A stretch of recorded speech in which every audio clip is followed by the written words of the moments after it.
Bonjour, je suis Pierre Licia et à quelques heures du second tour des élections municipales à Paris, Anne Hidalgo s'étant alliée avec les écologistes, on peut espérer un Paris plus vert, un Paris plus agréable à vivre et un Paris moins bétonné. J'en parle tout de suite avec Bertil Faure, habitant du 10e arrondissement, mais aussi et surtout le candidat de la droite et du centre aux élections municipales. Salut Bertil, on est dans ton arrondissement sur une place qui a été inaugurée il y a quoi, il y a un an ?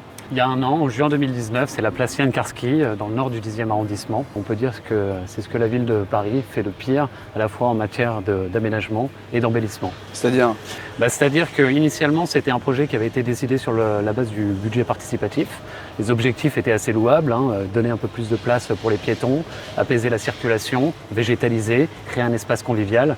Et on peut dire que les objectifs ne sont pas atteints aujourd'hui. On se rend compte que c'est une place qui est extrêmement bétonnée, extrêmement minérale. Le peu d'espace vert qu'on nous avait promis, finalement, il se transforme en toilette à ciel ouvert, en dépotoir. Et la place est essentiellement occupée par des hommes qui boivent, qui se droguent de temps en temps, qui harcèlent les riverains. Et donc le résultat des courses, c'est que les familles et les enfants, finalement, ne viennent jamais ici, ont déserté cette place. Et c'est certainement pas les 3 pauvres marelles qui ont été dessinés ici là, qui vont les faire revenir. Et en termes de circulation apaisée ?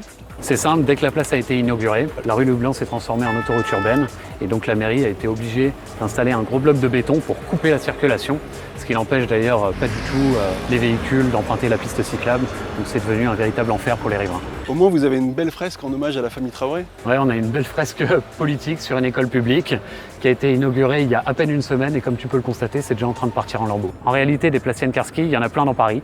Sous couvert de budget participatif et d'écologie, la ville de Paris fait des grands réaménagements qui coûtent très cher aux contribuables et qui sont de véritables catastrophes comme vous pouvez le constater autour de vous. Et quand je vous dis que c'est emblématique, vous pouvez aussi aller voir la pergola de la gare de l'Est qui est une structure en aluminium alors que ça devait être une structure en bois qui n'est absolument pas végétalisée. Vous pouvez aller sur le canal Saint-Martin, aller constater les radeaux végétalisés qui sont de véritables poubelles flottantes. Vous pouvez aller rue de Metz, vous pouvez aller rue Louis Blanc, vous pouvez aller même en plein cœur du Marais, rue de Moussy.